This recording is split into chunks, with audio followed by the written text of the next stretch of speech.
बुलेटिनच्या सुरुवातीलाच एक ब्रेकिंग बातमी पाहणार आहोत। नोकरीवर रुजू व्हा नाहीतर घर खाली करा अशा नोटिसा बेस्ट प्रशासनाने कर्मचाऱ्यांना बजावल्यात। मात्र या नोटिसा इंग्लिशमधून होत्या आणि प्रशासनाने बळजबरीने सह्या घेतल्या असा गंभीर आरोप कर्मचाऱ्यांच्या कुटुंबियांनी केलेला आहे।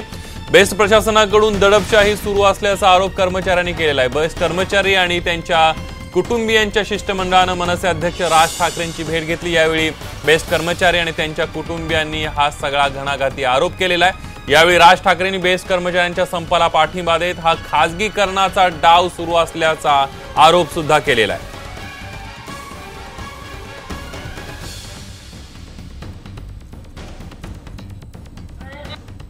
पिछले 3 दिनों से हड़ताल पर बेस्ट के कर्मचारी और उनके घर की महिलाएं मनसे मुखिया राज ठाकरे से मिलने पहुंची हैं। अपनी जो तमाम मांगे हैं उनसे सपोर्ट मांगने के लिए यहाँ पे पहुंचे हैं। आप देखिए एक बड़ी संख्या में लोग यहाँ पे आए हैं, चाहे बेस्ट के कर्मचारी जो हड़ताल पर हैं और उनके घर की महिलाएं, क्योंकि बेस्ट की तरफ से उन्हें नोटिस दिया गया है घर खाली करने का। और इसी के विरोध में आज वो मनसे के मुखिया राज ठाकरे से मिलने पहुंचे हैं, उनके सामने अपनी मांगे रखेंगे और उनसे सहयोग इसमें देने की मांग करेंगे। हमारे साथ कुछ लोग हैं सर, राज ठाकरे सर से मिलने आए हैं, क्या मांगे लेकर आए हैं, क्या उनसे बातचीत होगी? हमारी पहली मांग है कि बीएमसी में हमारा जो बेस्ट अर्थसंकल्प है वो विलीन करना है। मराठी में बात कर सकता हूँ? हां, त्यासाठी आम्ही लोक इथे जमलेले आहोत, कारण आम्हाला पगार वेळेवर मिळत नाहीयेत, आमचे शैक्षणिक भत्ते किंवा इतर महागाई भत्ते आम्हाला मिळत नाहीयेत आणि तुटपुंजा पगारामध्ये आमचं घर चालत नाही आणि 5 वर्ष झालं आमचा हा संघर्ष चालू आहे, पण कोणीही। आणि याविषयीच बोलण्यासाठी आपल्या सोबत आपल्या प्रतिनिधी विनया देशपांडे आहेत। विनय, आपण बघतोय या सगळ्या बेस्ट कर्मचाऱ्यांच्या पत्नी ज्या आहेत त्या रस्त्यावर उतरलेल्या आहेत आणि त्या संतप्त झालेल्या आहेत। कुठेतरी बेस्ट प्रशासन बळजबरी करते असा गंभीर आरोप त्यांनी केलेला आहे आणि तो कुठेतरी संताप बाहेर पडतोय। अगदी प्रचंड संताप आहे इथे या पत्नींमध्ये आणि तोच संताप त्यांनी राज ठाकरेंसमोरही व्यक्त केलाय। राज ठाकरेंनी इनफॅक्ट 2 आरोप केलेत। एक म्हणजे हा खासगीकरणाचा डाव आहे आणि दुसरा म्हणजे हा मुंबईतला मराठी टक्का कमी करण्याचा डाव आहे। हे 2 सणसणीत आरोप आज राज ठाकरेंनी केलेले आहेत या भेटीदरम्यान। ह्याच सगळ्या बेस्ट कर्मचाऱ्यांच्या पत्नी आज आपल्या बरोबर आहेत। आपण त्यांना विचारूया की कशाबद्दल हा मनात संताप आहे, काय नक्की राग आहे। आमचे मिस्टर ज्युनियर ग्रेड पासून आहेत, 2007ला भरती झालेले आहेत, पण त्यांना काही आजतागायत पगारवाढ झालेली नाहीये। तुटपुंजा पगारात काय चालणार? 2 मुलं, आई वडील ह्या सगळ्यांना सांभाळणं खूप कठीण जातं। त्याच्यासाठी पगारवाढीसाठी प्लस आमचं बोनस देतात, पण बोनस तोही 500-500 रुपये कापून घेतात। काय उपयोग आहे तो देऊन? कामगार तुमच्याकडे बोनस मागत नाही, पण हक्काचे पैसे द्या, पगार द्या। त्याच्यासाठीच आमचा हा लढा आहे। एक खंत अशी व्यक्त करण्यात आली की 45 दिवस कधी कधी लागतात पगार मिळायला। हो, 1.5 महिना काम केल्यानंतर कुठे आमची सॅलरी येते, मुलांची शाळा आहे। अक्षरशः तुम्ही मुलाला विचारू शकता, काल त्याला उभं केलं होतं की एक्झामला तुला बसू नाही देणार, फी नाही भरली आहे। आम्हाला पगारच तुम्ही 1.5 महिन्याचा देणार तर फी कुठून भरणार आम्ही? गेल्या वर्षी सानुग्रह अनुदान म्हणून आम्हाला पैसे दिले होते, तेही सॅलरीमधनं 500-500 असं कपात करण्यात आली। यावर्षी आश्वासन दिलं की बोनस दिला जाईल, पण काहीही बोनस दिला नाहीये आणि राहिलं बीएमसी मध्ये विलिनीकरण करून घ्यायचं, तेही अजून झालं नाहीये। जोपर्यंत ते होत नाहीये हा लढा आम्ही पाठी नाही घेणार आणि आम्ही आमच्या घरवाल्यांना सपोर्ट करणार, पूर्णपणे सपोर्ट करणार, कारण आम्हाला झळ लागते, आम्हाला संसार चालवावा लागतो। तुटपुंजा पगारात आजकाल काही होऊ शकत नाहीये। तुला काय बोलायचंय सांग सांग। तर हा जो संताप व्यक्त होतोय इथे ह्यांच्यामध्ये की फक्त घरांच्या नोटिसी दिल्या एवढाच मुद्दा नाहीये, तर पगारांचंही इथे प्रचंड आर्थिक चणचणीतून ही कुटुंब जात आहेत आणि त्याबद्दलचा राग आज इथून व्यक्त होतोय। अगदी विनय, या सगळ्यामध्ये काल ज्या नोटिसा बजावण्यात आलेल्या आहेत त्याच्यावर बळजबरीने सह्या घेण्यात आल्या। नोटीस इंग्लिशमध्ये होत्या, त्यावर घर खाली करण्याचं सुद्धा नमूद करण्यात आले होतं। त्याबद्दल त्या पत्नींचं काय म्हणणं आहे विचारा। इथे जे तुम्हाला नोटिसेस दिल्या काल इंग्रजीमध्ये दिल्या, त्याच्यावर काही जणांचे बळजबरीने सही करून घेण्यात आली, काय झालं नक्की? ते आमच्या इथे नाही झालं, भुईवाडा क्वार्टर्सला झालं होतं ते। असं आता आमच्याकडे आम्ही चांदिवली विधानसभेतून आलेलो आहोत। आपण येणार होतो चांदी विधानसभेपर्यंत काल आले होते, घाटकोपरपर्यंत आलेले होते, पण ते आमच्याकडे म्हाडा चांदोलीमध्ये येणार होते, म्हणून आम्ही इथपर्यंत आलो। जे आमच्या इच्छा आहेत त्या पूर्ण झाल्या पाहिजेत। आम्हाला पगार टायमावर पाहिजे। तुम्ही पगार टायमावर देत नाही तर आम्ही भाडे तरी राहतो, कुठून भाडं भरणार? त्या खोल्यांचं तुम्ही पगार देत नाही, मुलाबाळांचे शिक्षण आहे, आम्ही स्वतः महिला कामाला जातो, एकाच्या जीवावरती घर चालतं का? तो एक घर चालवतो तर तुम्ही तो पण पगार व्यवस्थित देऊ शकत नाही आणि रूम खाली करा म्हणून सांगता, कारण त्या आधाराने तुम्ही पगार नीट द्या, तुमचे तुम्ही भाडे बरोबर कट करता ना पगारातून, मग तुम्ही पगार पण व्यवस्थित द्या ना, भाडं कापता ना तुम्ही बरोबर. मग हे आमच्या ज्या मागण्या आहेत त्या पूर्ण व्हाव्यात एवढी इच्छा आहे, बस, बाकी काही नाही. पण मग आता जर का तुम्हाला सांगितलं की ड्युटीवर जॉईन व्हा नाही तर घरं सोडा, तर आता काय म्हणणार तुम्ही? आता आम्ही सोडणार नाही, सोडणार कशी घरं? हे आमच्या कर्मचाऱ्यांचा विचार करा ना तुम्ही. त्यांची बायका पोरं कुठं रस्त्यावर झोपणार, रस्त्यावर टाकणार त्यांना? ह्याचा विचार करा. मी पण मिलिटरीवाल्याची बायको आहे, मी पण भांडायला उठणार. मी जिथं कामाला BMC हॉस्पिटलला जाते ना प्रायव्हेट गाडीनी, पब्लिक काय काय बोलतात ना, माझे कान फुटलेत. म्हणतात BST वाल्यांनी कशाला संप करायचा. तुम्ही पब्लिकनी पण आम्हाला सपोर्ट करा ना. तुम्हाला पब्लिकचं पडलं पण कर्मचाऱ्यांचं काय पडलं नाही, त्यांच्या बायका पोरांचं काय पडलं नाही. आज 3 दिवस माझा पोरगा तिथं उपाशी आहे. मागाटा त्याचा विचार केला तुम्ही? ह्या उद्धवनी विचार नाही केलाय. आम्ही मागे नाही घेणार, मागे घेणारच नाही. मागे आम्ही हे घेणारच नाही आणि कर्मचाऱ्यांना पण सांगणार, सपोर्ट करणार. आम्ही आई वडील सगळे सपोर्ट करणार, मागे घेणार नाही आम्ही.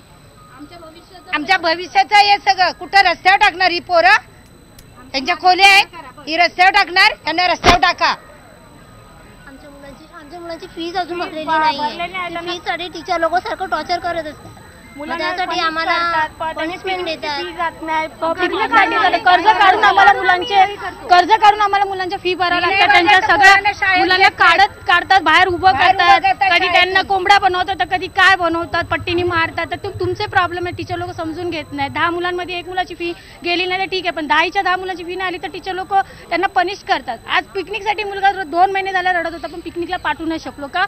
500 रुपये नाही देऊ शकलो आम्ही BST वाले का? आज प्रत्येक बाई घरातली बाहेर पडलेली का? पगार सगळा लेट. 15 दिवस आम्ही कसे घर काढतो आम्हाला माहिती. आम्हाला सगळं म्हणजे असं टेन्शन येतं डोक्याला की काय करावं. उन्हाळ्यात BST काम करते. आमचे मिस्टर सप्लाय मध्ये, ते पण वायरीची कामं करतात, टेन्शन मध्ये कामं करतात. आज त्यांनी टेन्शन मध्ये कामं केलं तर एका चुकीमुळे किती नुकसान होऊ शकते, हे लोक हे विचार करतात का?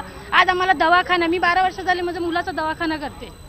त्याच्यासाठी मी खर्च कुठून आणणार, काय करणार, कसं करणार? घर बघू, शिक्षण बघू की माझी चूल बघू, काय करणार? याच्यावरती काहीतरी पर्याय निघालाच पाहिजे. आणि आम्ही माघार घेणार नाही आणि घरही खाली करणार नाही आम्ही, बस आमची एवढी विनंती आहे. आणि कोण आला? हतबलता आहे, संताप आहे. इथे आयांना गहिवरून येत आहे बोलताना. आणि ह्या प्रकारचा संताप आता व्यवस्थेपर्यंत पोहोचतोय का? आम्ही हे आंदोलन मागे घेणार नाही असाच इथला नारा. अगदी विनया, संतप्त भावना आहेत या सगळ्या कर्मचाऱ्यांच्या पत्नींची, कुटुंबियांची. कुठेतरी आमच्या मागण्या मान्य कराव्यात अशी हतबलता ते व्यक्त करून दाखवत आहेत. धन्यवाद विनया, तुम्ही दिलेल्या या संपूर्ण माहितीबद्दल.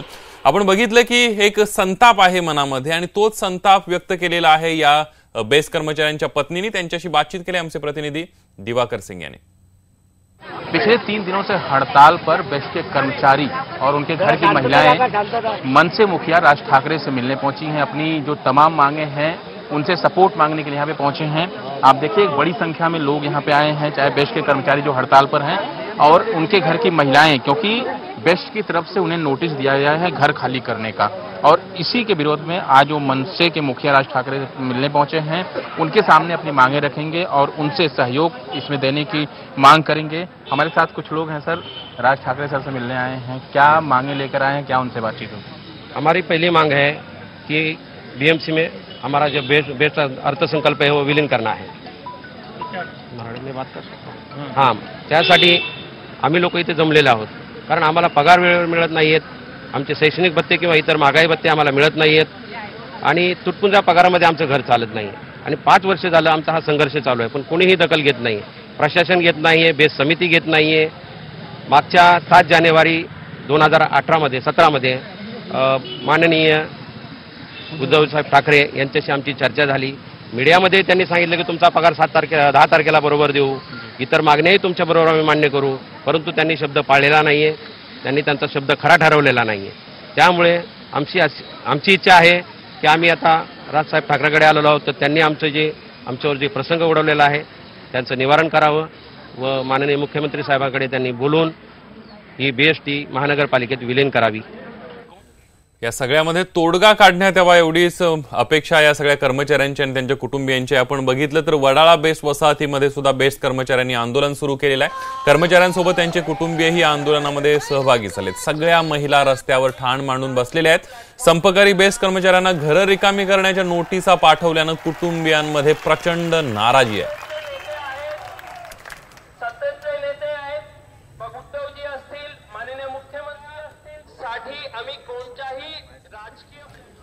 तर कुठल्याही राजकीय बैठकीत सहभागी होणार नाही। प्रत्येक पक्षाने आपली भूमिका समोर ठेवावी आणि प्रशासकीय अधिकाऱ्यांशी त्यांनी चर्चा किंवा मार्गदर्शन करावं असं शशांक राव यांनी स्पष्ट केलंय।